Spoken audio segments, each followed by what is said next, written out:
নির্বাচনী তফসিল ঘোষণাকে শুভেচ্ছা জানিয়ে পটুয়াখালীর কলাপাড়ায় আনন্দ মিছিল করেছে উপজেলা বিএনপি।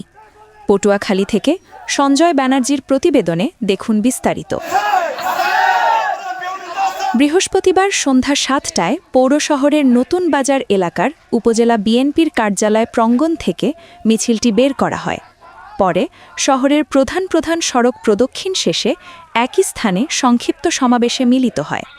মিছিলে উপজেলা বিএনপি ও অঙ্গ সংগঠনের হাজার হাজার নেতাকর্মী অংশগ্রহণ করেন। সংক্ষিপ্ত সমাবেশে বক্তব্য রাখেন কলাপাড়া উপজেলা বিএনপির সভাপতি হাজী হুমায়ুন শিকদার ও সাধারণ সম্পাদক হাফিজুর রহমান চুন্নু সহ অঙ্গ সংগঠনের নেতাকর্মীরা। সমাবেশে বক্তারা নির্বাচন কমিশনকে স্বাগত জানিয়ে ধানের শীষের পক্ষে সকল নেতাকর্মীকে ঐক্যবদ্ধ থেকে কাজ করার আহ্বান জানান।